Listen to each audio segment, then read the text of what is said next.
I've never met a human, no matter how atrocious their crime, that their primary need is not to matter.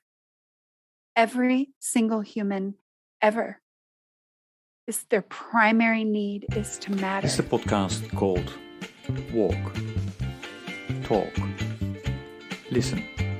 An attempt to connect people and make this world a bit better by sharing opinions and experiences based on the belief that everyone's perspective is true, albeit partial.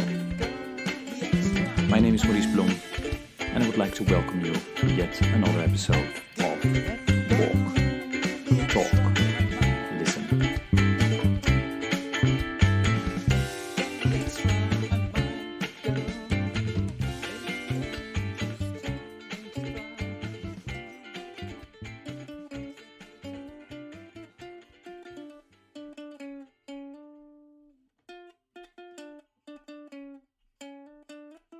Good day, everybody. This is another episode of the podcast Walk, Talk, Listen. And as always, I'm delighted with today's guest.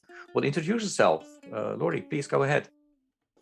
Yeah, hi, good morning. I'm Lori Poland, and I'm with the National Foundation to End Child Abuse and Neglect.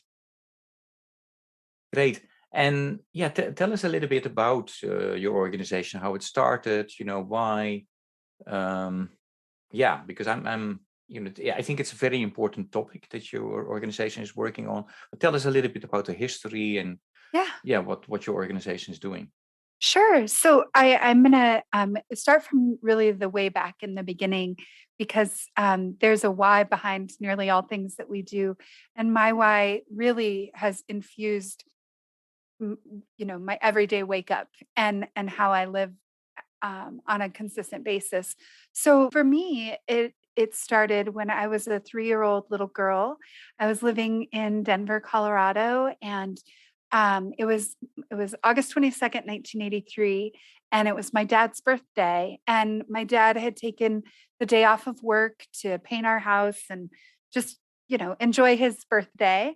He had tickets with my mom to go to the Willie Nelson concert that evening. And, it's just a relaxing, very hot August day. And I was playing in my front yard. My mom had just left to go back to work at 12:30 in the afternoon for a lunch break. She had come home and had lunch with us. And my dad was inside getting my brother and I a popsicle when a car drove up. And the man in the car was a stranger. He asked if I liked candy. And like any sugar-loving 3-year-old, I said yes. And so we quickly negotiated a trade that if I went with him, he'd give me candy. And so I did. And I hopped in the car and we were gone. And all of that happened in just a mere few seconds.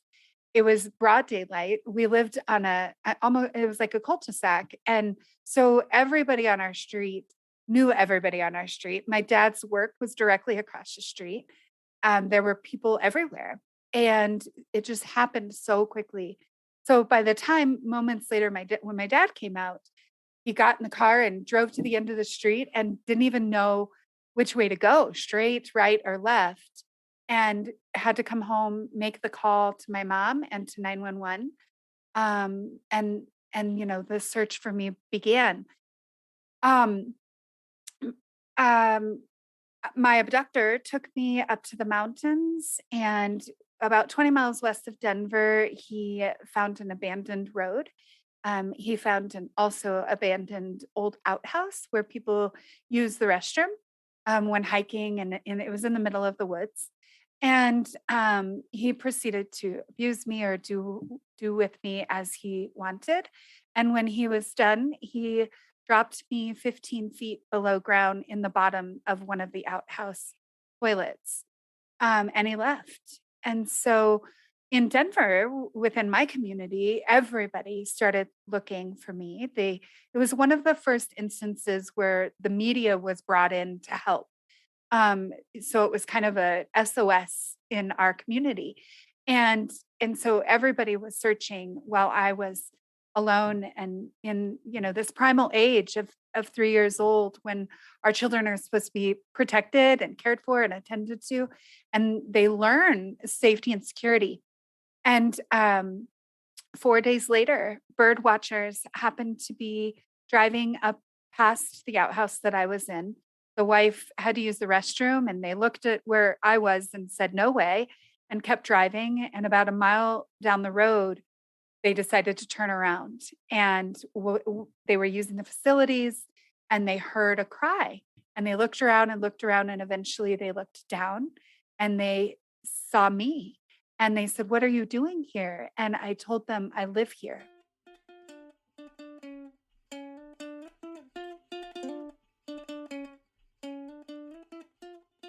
For me, that is a symbolization of how our children tend to lean into their environments, that whatever is going on for them becomes their normal, whether it's good or bad or traumatic or dangerous, anything like that. Our children have these capacities to embrace the now. And so I was rescued, reunited with my family, and 7 days later, identified my abductor in a lineup at the police department. And that video of that identification was taken to a local agency where it was asked, "Is this reliable? This 3-year-old little girl, is she dependable?" And the director of the agency's name was Dr. Krugman. And he said, "Sure, it's reliable, but it's not admissible in court." So what they ended up doing was a forensic interview. It wasn't called a forensic interview back then. They didn't have anything like that, especially for 3-year-old children. But one of the world's best psychiatrists, his name is Dr. David Jones. He lives in the UK now and works at Oxford. He did what was in nowadays terminology is a play child directed forensic interview where I was able to articulate and play out exactly what happened. Um, so that led to the plea bargain of my abductor. He spent 6 years in prison for rape, attempted murder, and kidnapping. And then that doctor, Dr. Krugman, who was the director, and we stayed in contact. And when I was 18, I did a research paper for my senior year technology class on how to help rural communities get services. And then in graduate school, I reached out and asked him if he would be my mentor. So this is a very long story and I apologize. Fast forward, over 5 to 7 years, we continued to have the same conversation over and over again about how other issues like breast cancer, diabetes, cancer, heart disease, um, even suicide were culturally more apt to talk about. And over the last 25 years, we've seen each of those topics become more accessible. The treatment has been more accessible as well, has been improved. Lives have been changed, lives have been saved, lifespans have been elongated. And in Dr. Krugman's opinion, he was the dean of a med school for 25 years. He had seen that those things improved because there was a national organization that helped raise dollars for education, prevention, research, and advocacy. But there wasn't anything like that for child abuse.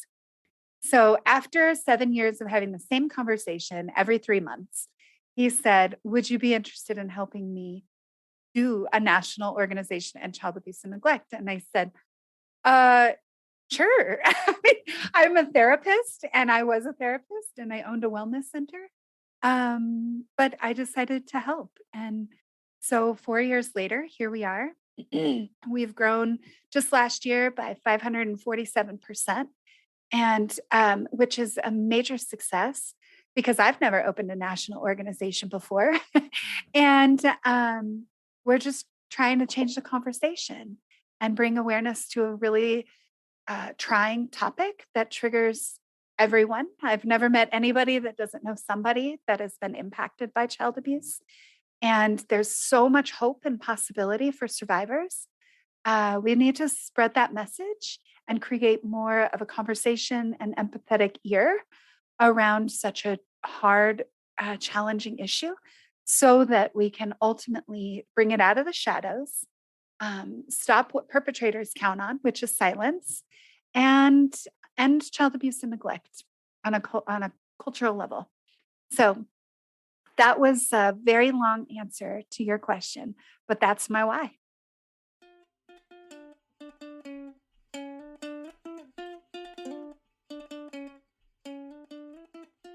Oh, I I have a couple of questions for you.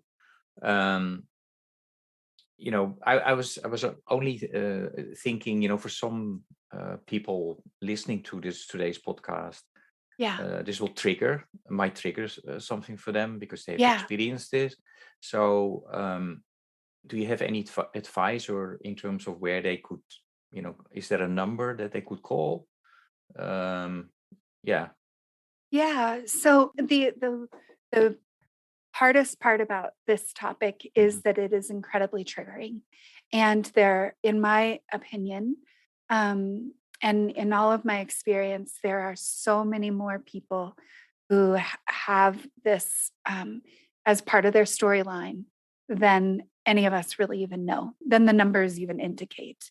Um, and the worst part is that those systems, those support networks, those phone numbers, those resources are just not at the level that they need to be. And that is exactly why EndCAN is here. We Mhm. are in no way here to replace or even replicate um, existing programs. There are thousands and thousands of agencies across the globe who are doing amazing things, but they don't have the resources or the capacity to be impactful to the actual need, to the number of people that are in need. And so to answer your question, yes, there are a lot of organizations across the globe that provide support and therapeutic intervention, even just community support groups, peer support groups. And I don't necessarily have all of those, unfortunately, because there isn't a universal place for anybody to call. Now, there is the National Child Abuse Hotline that if somebody hasn't reported their abuse, they are able to contact in the United States that National Child Mhm. Abuse Hotline. And then that hotline directs them to their local child welfare systems. And that is a sliver of the pie, you Mhm. know? So I wanna say, yeah, here's the number. Here's Mm. where you go, and here's who you can call. Here's a a a call line that you can just call, like, the suicide hotline, and talk to somebody, but we don't have those. Mm. And, it's just so unfortunate that I don't have a direct answer aside from local agencies all over the country in the US. I know nationally and internationally, there are groups and organizations that are doing very similar things. Um, but accessibility is quite interesting, and Mm. that's why we're here, Maurice.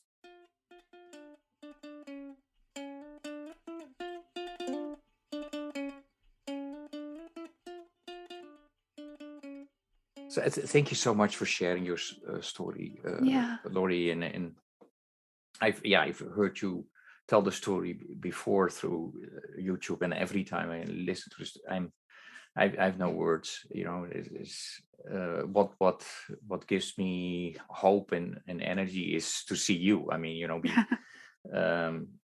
what you have been able to do, and are still doing, which is amazing and so important. If you don't mind, I do have a question still about your experience, is because you were 3 years old and you mentioned yourself in terms of, when I look back at 3 years old, I probably don't have a memory. Yeah. 4 5 maybe it starts, and they are very, and of course, Snapshots. yeah. Yeah.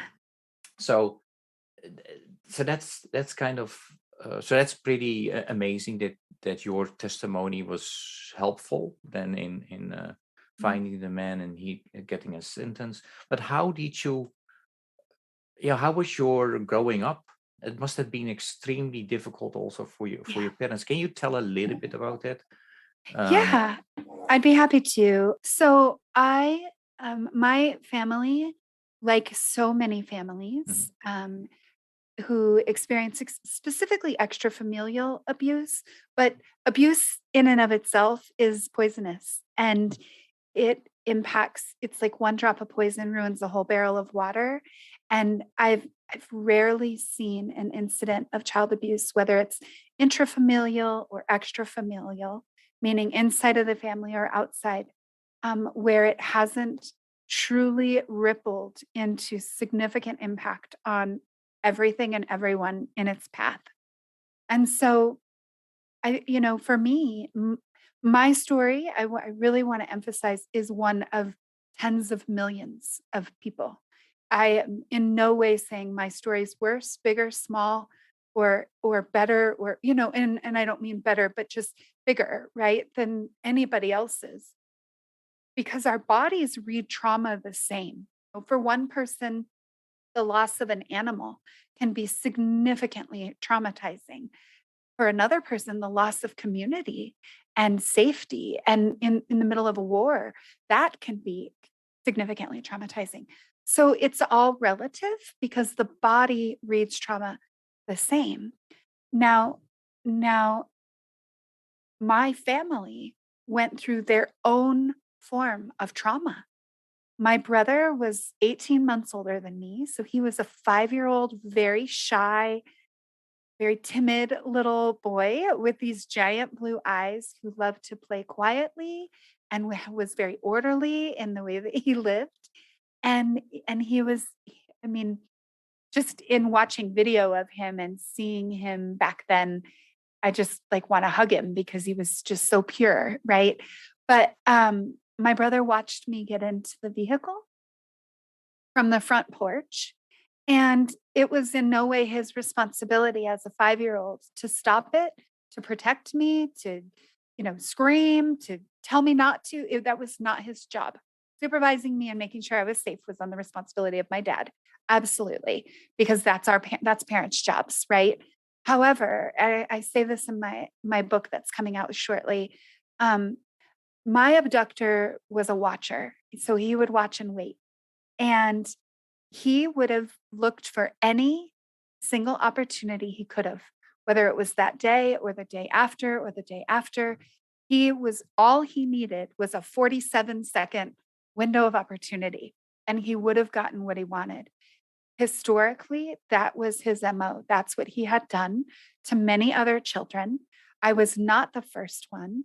And so coming back to your question, my family went through a trauma.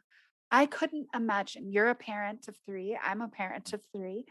Um, I could not fathom anybody taking my child, let alone hurting my child in that way. I mean, every time I say it, it's the one thing that causes goosebumps. It just sends me to a whole different playing field.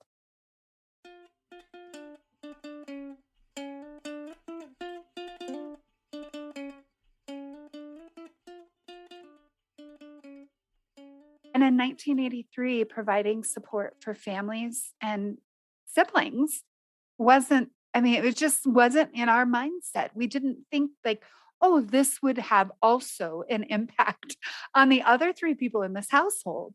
Just the media coverage alone, let alone the tens of thousands of people reaching out and, offering to kill my abductor. And I mean, really traumatizing things. So my mom and dad did a phenomenal job of raising me and my brother, considering that they were trauma survivors, considering that they were 22 and 24 years old. So they were babies raising a baby who had major life trauma that most people do not live through. And so they were great. My dad is a very charismatic, very funny. He loves to tell jokes. He's a leader, he's strong, he's independent. My mom is a mother bear. She's fiery and she's petite and dainty and a spitfire.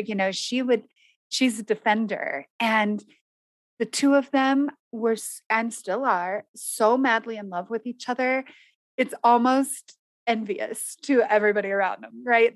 My dad calls my mom his flower child, and they just love each other. And I grew up in a trauma-filled home because we had this major impact. So, and my parents didn't have the necessarily wherewithal to know that um, they had their trauma, I had mine, and I was going to need ongoing support, and I wasn't just going to be able to get over it and move on. And um, like once I was better, I was permanently better Mm-hmm. because I had great years, many great years in my life, but it's never really been easy. Mm. And I am so triggered, even as an adult, by abandonment and among many other things. And and so growing up was challenging in that way. And our relationship has, especially in the last 7 years that I've really begun doing this work and really speaking out about my experience, has created a lot of challenges for our family system. And I don't have a good relationship with my family. And that is something that is very hard for me to say out loud. I have shame around it because I feel at blame for it because I use my voice to try and help others. Um, but it is. I knew when I started EndCAN that it would be sacrificial in that way. I knew that my family view of my abduction is significantly different than mine. And to them, they truly believe it didn't happen to me because I was so young. And that's okay. That's their observation. Um, but it did. And I have a story in it, even though I may not have that memory that you were talking about earlier. So again, long answer to your question. It was both wonderful and really hard growing up.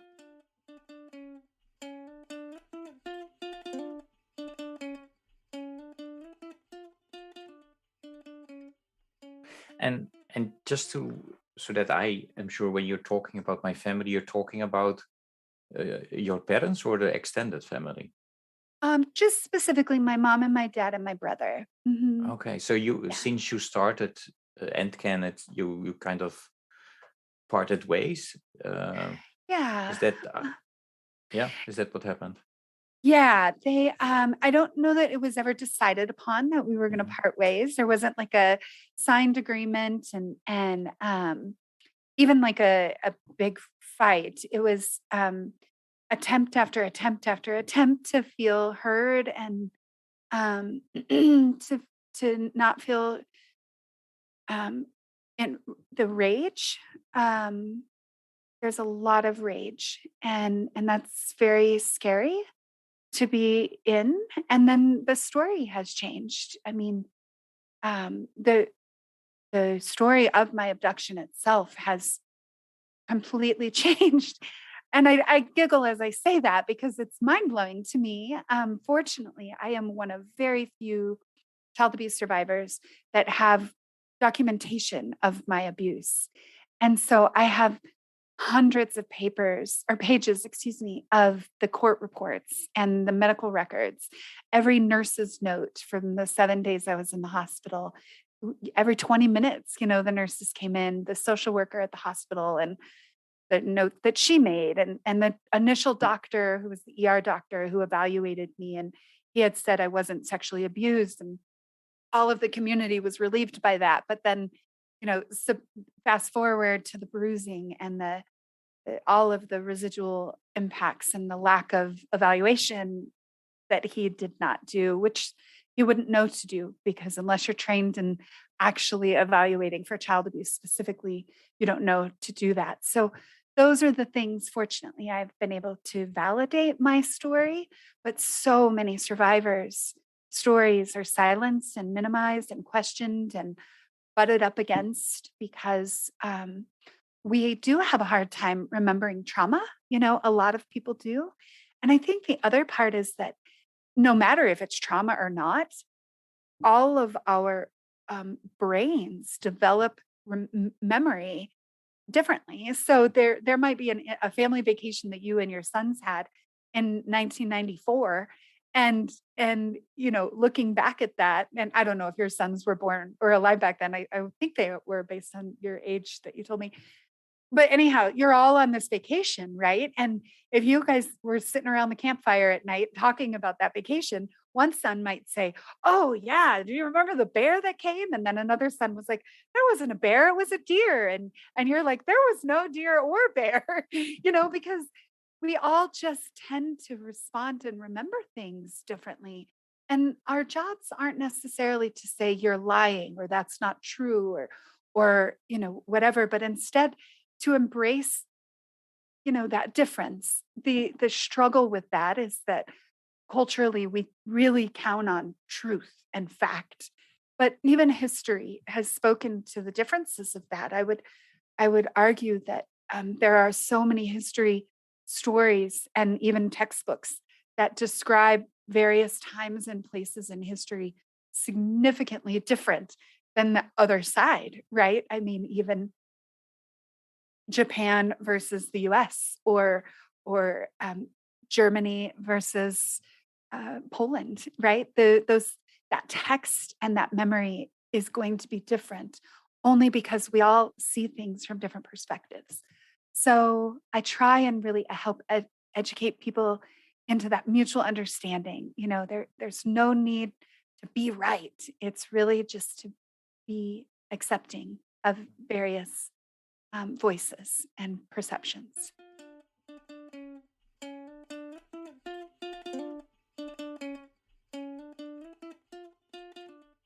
Thank you for that, Lori. And yeah, I have a question about because you were saying that you're about to launch a book. You've Oh, written a yeah. book about this. So tell me, if you can, when is it supposed to be out there so that people can purchase it? It's 1 second. What do you hope that the book will do?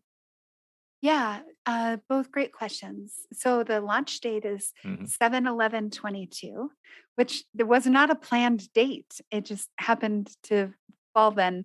And I love that date, Hmm. 7/11 and then 22. This just numerically, I Hmm. feel like there's good karma there. And my hope for the book, it's been a long time coming. I don't know that I would have written this book had it not been for EndCAN and really the symbolization of using our voices to have story, and that the power of our voice can be so impactful. Ultimately, being louder than silence is where change happens. And so, my I hope that my book will give some semblance of one perspective, recognizing and embracing the many lenses, because I do speak a lot about that in my book, Hmm. as well as hope and possibility for fellow survivors and fellows who have been impacted, not even just survivors themselves, but impacted by child abuse and neglect. Oh, yeah. And we will, I've always notes to the podcast. I will make sure that the website of your company, of your organization, will be mentioned, and if you make a link to Oh, sure. the page where you can purchase the book, because yeah, I think that would be really helpful for so many people. And yeah, I'm really sorry to hear what's happening with the family. So I hope Yeah, over time you will get closer again. I hope so too.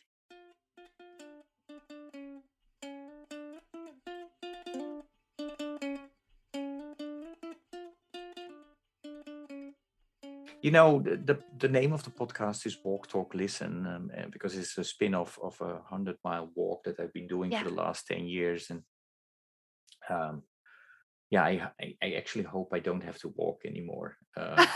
That's a discussion that we have now within the organization. But you know, doing a podcast is relatively easier than walking 100 mile in Right. a week. So, but I'm going to ask you a question that's related to that. If you would be asked to walk 100 mile in a week, so 15 to 20 miles per day for a course, for which course would you do that? Yeah. Maurice, you have inspired me and I've actually Mm, I listened to your podcast the first time in the fall of last year of mm, 2021. And you had talked about your walking. And I was so inspired by that um gift of yourself, almost like it's in a sense sacrificial and symbolic, right? And I've spoken with my staff about doing something mm. like that. And my plan for 2022 coming into the year was to mirror some of your efforts and Wow. walking for Mm, child abuse. We have started last year we did our first walks.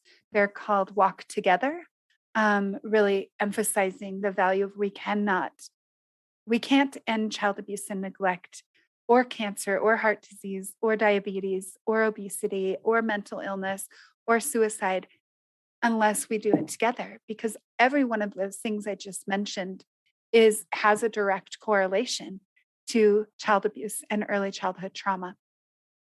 And so last year, we started our first walks across the country. We did 4 cities last year. It ended up being 6 different walks because we did some partnership walks. One for the Global Ending Child Sexual Abuse Day on November 18th.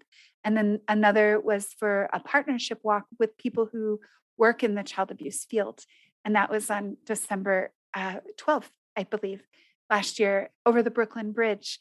And so then this year, I was like, I'm going to be like Maurice and I'm going to walk and go, right? But between my partner and I, we have 7 children. Um, and I run 3 businesses, 2 very small ones, a private practice and a rental company, as well as this national organization. I've been chronically ill since I had COVID on Christmas. And so it all got wiped away. I mean, like just swept in the river.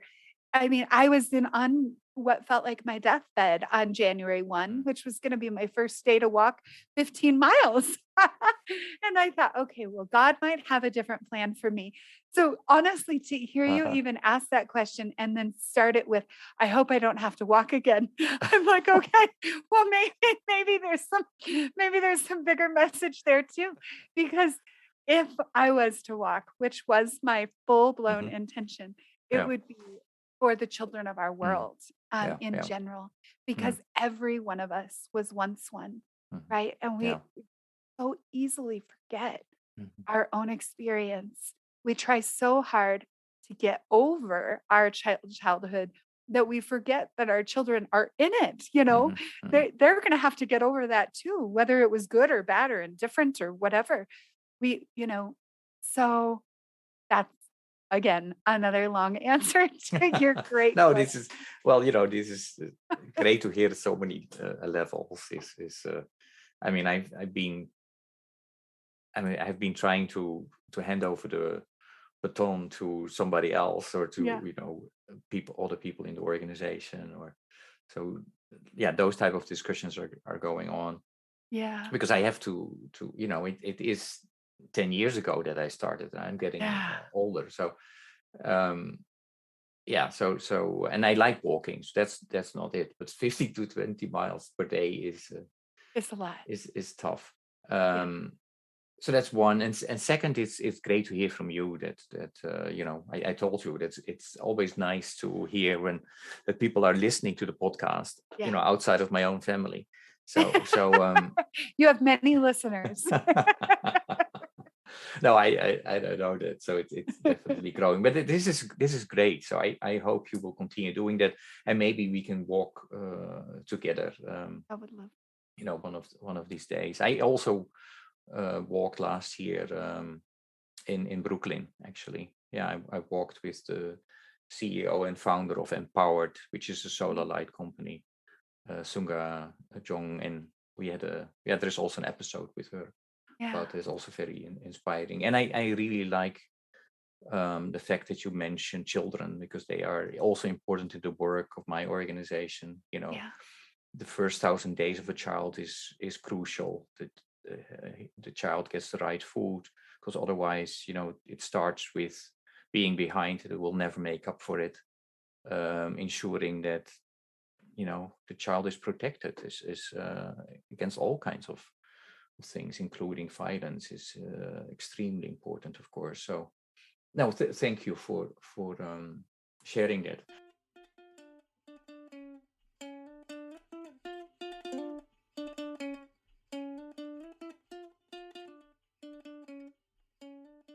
We talked about this a little bit before we started recording, but during the walk, I often talk about the next generation, but also about religion and spirituality. And I think Yeah. because walking, somehow, when you walk more than 10 miles, you get into this, all kinds of Trance-like.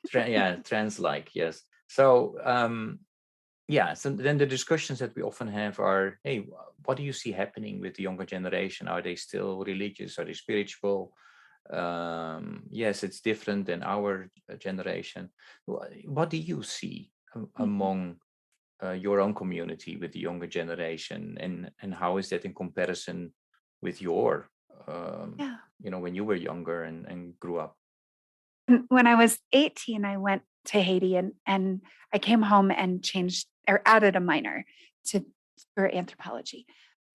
Because I'm so enamored by human beings and by Hmm.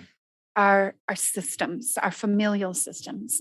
And I think that we culturally go through these various phases. And in the 80s and 90s, really in the 70s, two working parent households became much more popular and common through the women's rights Hmm. movement and equality and all of those things. And what that also led to were a lot more children needing to kind of make it on their own, right? I mean, make it either at the hands of others or that latchkey parenting tendency. And so we've seen an uptick in children growing into adults where they are surviving, right? So there's more personality disordered traits of needing to protect and defend ourselves. There's a little bit more entitlement. Um, and the other side to that is strength and resiliency. And I have seen the younger generation, people younger than myself. I'm 41, and so not that I'm a wise old person by any means. I have so much growing and learning to do. I hope I am always learning. Mhm. And I see a stronger voice in our younger population and in so many children now. Children are even calling or videoing their own families asking for their own help. Whereas for thousands of years, children were silenced and their voices didn't have as much merit. They were seen and not heard. Mhm. And so it's been this beautiful shift. The average age for a survivor to share their story, the average age of a woman to share her story is 52. We don't know the average age of a man. 52 years of living with a story that happened to you that is not your fault is far too long.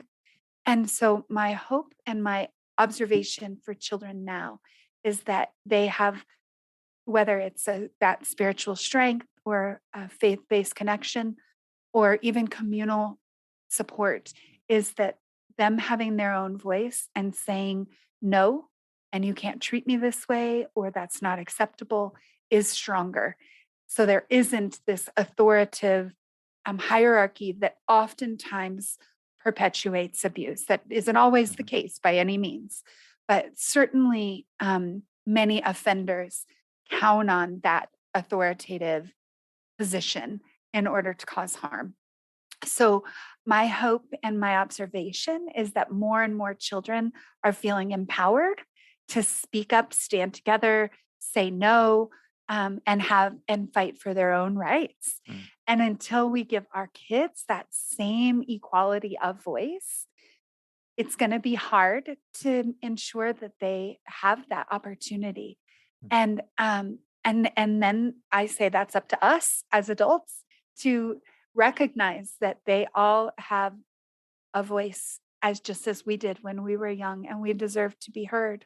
So that's what I Yeah. would say about that. Okay. Have you been able to hire your staff as part Yeah. of your organization? Um, yeah, have you been able to attract then a younger audience as well? One, and then second is your staff colleagues. Are they also all have they experienced you know yeah what you experienced, or is it a mixed bag of all kinds of folks that are concerned and want to do something? Yeah, Yeah. I would say we've had a great blend of that, which I Okay. think is beautiful because it gives us so many different Yeah, lenses perspective. Yeah. and and perspectives. We interestingly, several of our key volunteers and our staff Mhm. didn't quite recognize that they um, had lived experience until after being in this space for a while, and then realized like, oh wait, the way my stepfather hit me or yelled at me or in air quotes Mhm. punished me, that was actually abusive. That Mhm. you can't hurt children and make them bleed or break things on their Mhm. bodies, and like that's not discipline, that's abuse. You can't scream at people the way that so many adults tend to, especially towards children. That's psychological impactful, and that can be really harmful to children. To anybody, I don't want to be screamed at as an adult. Why would a child want to be screamed at? That doesn't. Mhm. You're not going to get my vote if if you're going to yell at me. I'm sorry. So I think we've attracted such a wide array of Mhm. spouses, children of friends of survivors, and then people who didn't quite have the comfort to raise their hand, and then people who have stood right in the limelight, like I have for so long, saying this is my experience. I don't. For me, I didn't really have that choice. Mhm. My trauma happened with so much media and just focus that I couldn't, it couldn't be quieted. It Mhm. was just, I lived in the public eye, and I always have. And there's been some pros and cons to that for sure. But yeah, it's been a really nice, eclectic Mhm. mix.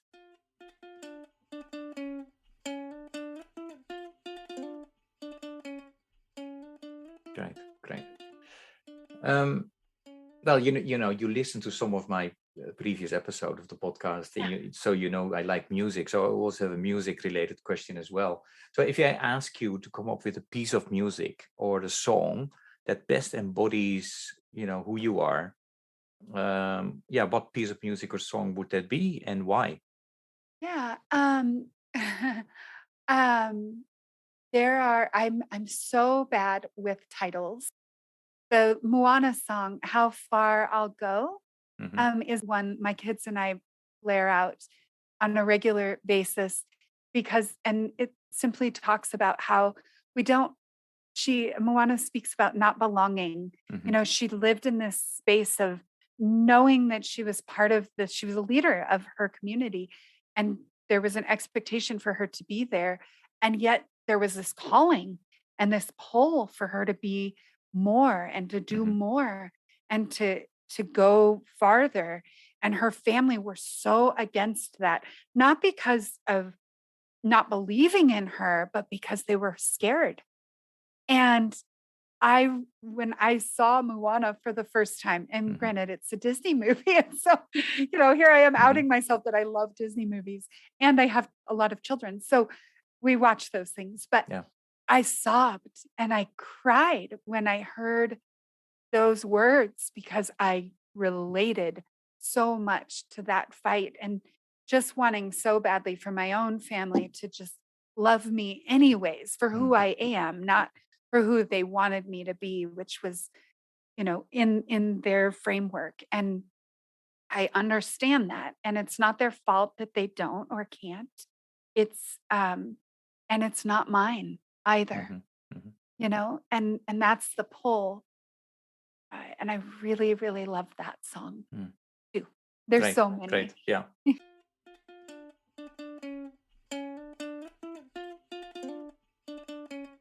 I still would like to talk with you about the Sustainable Development Goals, because that's something that I am passionate about. These are goals that we set as a world. And a lot of discussions have taken place in many countries. And, yes, there are a lot of those goals, 17. Um, some people say, there are too many, but I still think it's good that we as a world have come up with some kind of compromise about what is necessary to really ensure that this earth, this life becomes more sustainable. Yeah. Um, and has been a new development in the last couple of years that said, um, well, the reason that we are not making enough progress on those 17 sustainable development goals is that because we as human beings, we did not work on our own skills, abilities, and capacity as individuals as well as community to really push these 17 sustainable development goals. So therefore, they came up with the inner development goals. Yeah. So my question is to you is, um, ending violence against children is part of Sustainable Development Goal number 16. There is even a specific target, and rightly so. And of course, it's also related with Sustainability Goal number 5, which is gender and other things around kids. Yeah, if I ask you, what are your thoughts around the inner development goals? The fact that you need to look at what type of capacity and capabilities do I need myself to work on myself, but also work on the world as a whole. Any thoughts on that? Yes, I have so many, and I think that could probably be a whole Another podcast. podcast in itself, We right? should do that then. Yeah. Yeah, let's do that. Um, I would love to. But I would say, but the simplest version is that I've never met a human, no matter how atrocious their crime, that their primary need is not to matter. Every single human ever is their primary need is to matter. And when we have these developmental goals, like eliminating violence, um, it's almost heartbreaking for me that we even have to say what we ought not to do. hmm, Um, I have a child, one of my children, who has seen a lot and has been through a lot. And she has struggled with her faith. And has said, how can there be a God when there's so much harm? And for a couple of years, I was like, I don't even know how to answer that and support her because I don't know that I have the answer. hmm, So I've been asking people, what do I say to her? And um, unanimously, the response is God created man. He's not living man. He's not living our lives for us. It's up to us. He gave us the gift to be good, and he gave us the ability to cause harm. And it's up to us to do the right thing. And harm comes from fear, and harm comes from pain. And I would venture to guess that if we, instead of getting angry at the harmers, had some semblance of understanding, not excusing, but understanding, and showed early as we can, as early as the signs indicate, which is usually elementary, if not preschool, that those people matter. Imagine how those goals you've just described would be different. Imagine the changes, the the wars. You even think about, are the leaders that lead millions of representatives in their countries or in their followings to cause harm.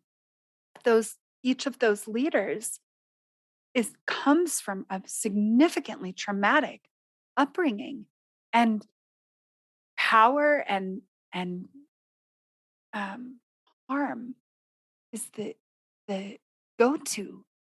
And I've sat in a room with 250 sex offenders, which and I've sat in many rooms with a lot of sex offenders. I don't know how I've ended up in that position, but I did. But my first time, I was terrified, Maurice. And I looked at this room of people, and I was supposed to be there as a victims empathy group to basically tell all of these people, I'm somebody like those you've harmed, and you should feel bad for what you've done because, look at me. And I know that I'm simplifying the outcome of and the goal of that meeting, and maybe even missing the target a little bit. But what ended up happening by the end of that hour and a half long speech with them is it went from me talking to them to me talking with them. And there were over 50 people who stood up during that time and shared for the first time in their lives their own lived experience of being harmed, and how that created this anger inside of them to then amplify them causing harm. Again, not to excuse it, not to justify it, but to understand it. And when we can create mattering, no matter the age, we can be really significant on those developmental impacts that you spoke of. And I don't know that we would have the need for that list if we ensured that every human felt like they mattered.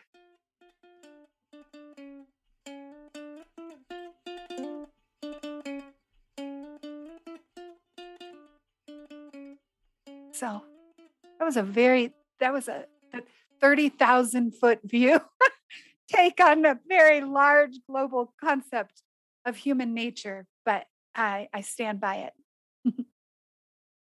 Thank you so much for sharing your experiences. And what I really appreciate is also the way you talk about the different perspectives and the need for that. And um, I think it goes back to one of the premises of the podcast that I try to touch upon, is that everyone's perspective is true, Yeah, albeit partial. And I think that's a strong approach in trying to understand that you can always have a dialogue, and although sometimes it seems impossible, um, but there is always a window, a door, in where you can reach out and start discussing. And again, you don't have to always agree, yeah. but that's important. So thank you very much for sharing your story. I hope that the listeners will check out your website and your organization, and will reach out to you, or other organizations are doing similar work, Yeah. if they feel they need to support. Thank you so much for making willingness to make time to talk with me. Thank um, you. Thank you for having me. Thank you so much.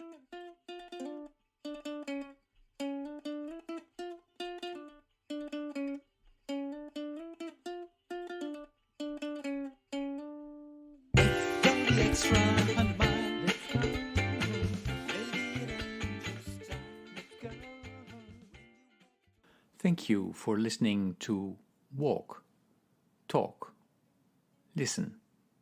Please check us out on 100mile.org or follow us on Facebook or Instagram.